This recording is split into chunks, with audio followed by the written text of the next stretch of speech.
Yeah, welcome back to the lights of our insight and of ourselves as well, of course. Oh, he's such a sweetheart. Such a sweetheart. I actually want to point out again, we had a game between Alliance and Navi last Wednesday where Majka was absolutely amazing online, and he did it again. He did it on his birthday. Today is his birthday, by the way. Send him a happy birthday tweet. But he did it. He was amazing. Again. Yeah, literally, he got a blink dagger like super early and was catching people out just non-stop. But like, there's a fight that I will show you in a minute, and he just constantly chasing. Yeah, he also was, as you said, able to not die for so long. Yeah. And that was the big part. Like, when you're playing support, it's not always about, oh, I need to get gold, I'll do it the way a carry does by farming. And even less so in this patch, but just not dying will allow you to stack up so many items. He had like luxury items towards the end there, running around with a Lotus Orb and the Aghanims. So well played by him, and happy birthday indeed. Happy birthday, Sebastian. Indeed, and I mean, Vega, they tried. They got a rapier in the end. Did they ever had a chance? It was just a little bit too late, I think. If they had like, there was some really good team fights from the bottom, and they team wiped them a few times, basically. Like, I think Majka, I keep on thinking, like, it's so hard to remember his name like that. Yeah, but yeah, he got away, like, just by the skin of his teeth so many times. But apart from that, they looked very good. They got some nice... Yeah, they took good fights against Alliance when they pushed high ground. Like, they managed to hold for a few times, but as you said, it was a little bit too late. Like, a Chen lineup that wins laning stage can start taking a lot of control. We had a Chen game right before this one as well, where it didn't work well for Chen. This time he was able to completely disrupt the mid lane. Like, Zeus is such an easy dive. So even though Zeus normally wins against the Morphling slightly, sure, Morphling can maybe deny and outplay the lane, but Zeus is still, like, I won't say heavily, but he's favored in that lane because of his burst damage. But when you have the Clapper along with double mud golems going in from behind and stuff, it forces Zeus, even if he doesn't die, it forces him to run in such stupid ways, and he cannot keep farming, and he can definitely not put pressure on Morphling. Yeah, even just showing a creep middle just applies so much pressure. Yeah, Morphling had like 7.5k net worth when the Zeus was at 3.6, so you've effectively just crushed that lane for your Morphling. Yeah, No Name, who like they were kind of relying on to do a lot of the damage in the early game. And he played very well in the previous game as Queen of Pain. Like, No Name won against Pycat mid last game, so this time for Pycat to get complete free farm on a Morphling was a very, very good way for him to it's kind of like when we were talking to Nico, and he was saying, you know, they do focus a lot on Pycat. They do. And you saw it in this game. Like, they basically, like, Ake spent all his time just kind of babysitting. I would almost say this game is a little bit different, though, because Pycat being on the Morphling and Lola being on the full-on Queen of Pain. Yeah. This is a little bit different from what we've seen before, where he plays, like, Lola plays some real setup for, like, the mid if he goes DPS. But even then, it was very good play. Yeah, and in game one we saw the supports being super busy with that bottom lane all the time, and now they didn't really need to be that busy because they just put the clockwork there, which gave them actually the space and the time to actually help out other lanes. Made a gigantic difference. Of course, we still have a drawing board with Chainalytics, so let's go to that.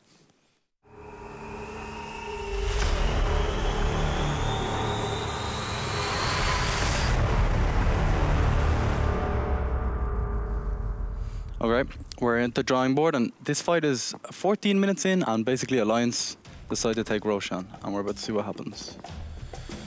Right, so first of all, if you actually look at the positioning of Gyrocopter, he's in the base. He's like miles away, so that's already not so great in favor of Vega. Alright, let's play. It feels like so long ago. This fight. Oh, I remember. Okay, so yeah. Oh, poor Solo. Yeah, they jump on Solo. Yeah, he's about to have AA ulti up, and that could have been huge for this fight. He goes a little bit close though. He wants to put down the Ice Vortex for the vision, and he does put it down so they can see how low Roshan is. But downside is AA doesn't want to get that close. Yeah, fucking mad, just giving him the damage there. Yeah. And then he actually blinks up and gets a beautiful double. Oh god, I might have broke that. Beautiful double impale. Like, he's just so on point with his line play. And a follow-up by Queen of Pain as well. Goes in with the ulti and the Scream. So they burst really hard there. The control is just there as well. I mean, you see, look, pause.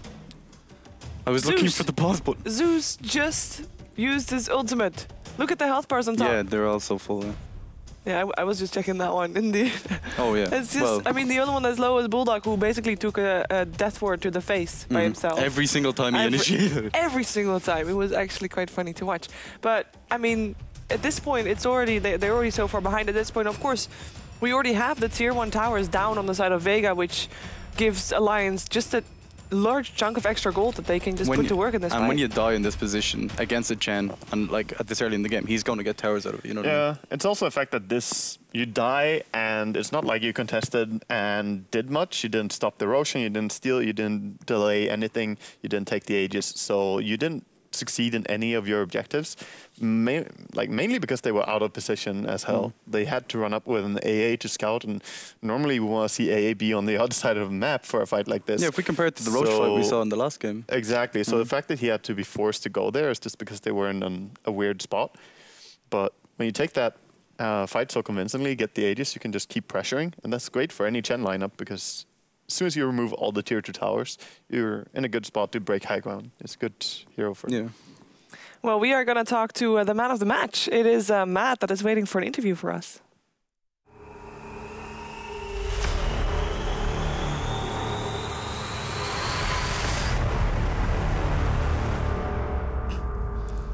Happy birthday to you. Happy birthday to you. Happy birthday, dear Machka. Happy birthday to you. You actually didn't. All right, that was really unexpected. Thanks a lot. We just decided like 10 seconds ago to do that. No, it was perfect. It felt like you prepared it, like it was prepared for years. Oh. You were singing so good. Thanks. You should go to Idols. Congratulations on your match, of course, just now. You had an amazing game on Lion once again. It was really fun to watch. And I'm actually curious, like, what went wrong in game 1? Because, I mean, last week we saw you play and you looked so on point and so like strong, and this first game today seemed like something was amiss.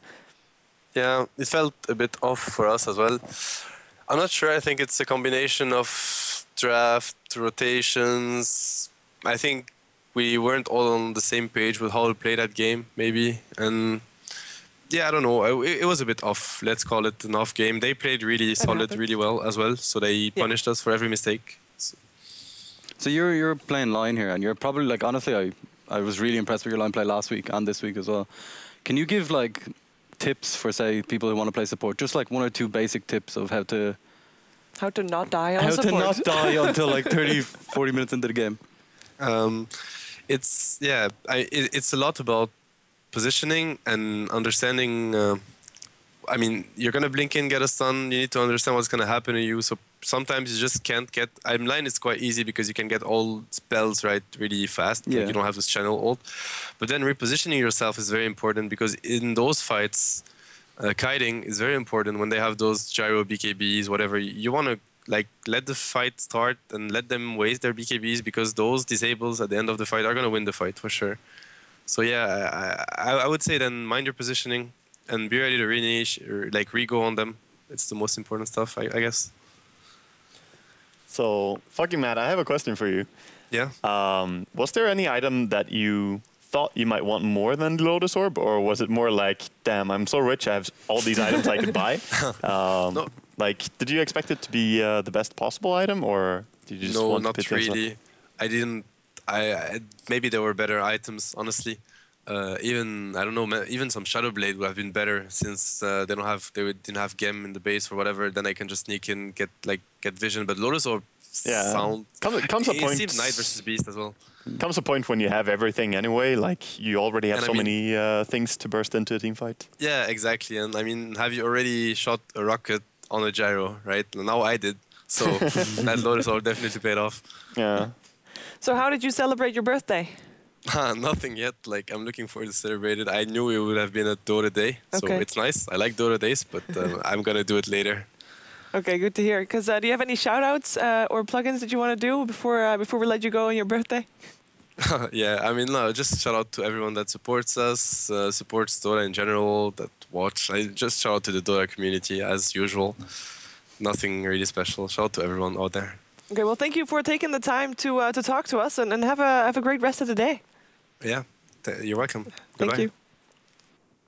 And that, of course, was a fucking mad or matchka for Team Alliance, who just won one with Vega Squadron. And that brings us to updated standings. And we can take a look at where the teams are going with their rankings, because it's going to be more and more important. We have 6 days of league play left after today. And that means that it's coming closer to the way it's going to look. Well, right now, Burner United, basically unknown. The only 2 teams that we haven't seen yet, we are going to see them tomorrow, as already said previously. But basically unknown, and Vega Squadron, their first wins are in. Yeah, Vega Squadron, like, obviously only lost 3 games, so they can come back. Yeah, even easily. to second place if they play well. I mean, they only lost again, like the two that they lost, apart from the one today, obviously, was against Empire. I mean, you know. And actually, them taking a game against Alliance, like the second place guys, is huge for the whole league play. It very much so is. But indeed, tomorrow there are going to be 2 series again. It's going to be 2 Alliance series, so maybe we're going to be able to talk to a Mashka again, or Ake or Paika. They're probably rotating, actually. I'm thinking like, I went last time. I don't want to do it again. I don't want to talk to these guys. Teams are so excited to go on and talk after games. It's you know, the best. When we were talking to Come With Me, he said like every time his team would just all leave TeamSpeak, and they're just like, you had on the interview. It's fine. We're off. Yeah, that's pretty much how it goes. Like, everyone leaves, and the last one there is the one that the tournament organizes. Like, hey, don't leave yet. And they're like, but I don't want. It doesn't matter. You have to. No, but tomorrow 2 series. Nice to the fans to come on and talk. Yeah, it is. I mean, we sang for him. We did sing for him. We don't sing for just anybody. No, we don't. So well, maybe if it was their birthday. Crap. Hopefully all the pro players will lie to us and say it's their birthday every day. No. We have them on Skype. They can't lie. Yeah, true. Or you can actually fill it in every day, right? If you change your birthday every day, it can be your birthday every day? Oh my god. In your settings? I might start doing that. I think that's hacking. I think we ban people who do that. Disqualify them, actually. Okay. You lied about your birthday. You're out of the DreamLeague. Well, as said, tomorrow we're going to first have Alliance versus Burning United, and then Alliance versus Ninjas in Pyjamas. So those will be our series. Do you have any final words before we head off for the evening? Waga, first day. I'm so hungry again. There are still some cheeseburgers left. Like, even though Shane said that he would make sure that everything would Shane be threw eaten. burgers everywhere. There's actually some on the floor right there, next to the laptop over there. No, they're empty. This is the carnage. Okay, well, tomorrow, of course, same time as today, which means 1800 CEST for the pre-show and 1830 CEST for the first series. We'll see you then.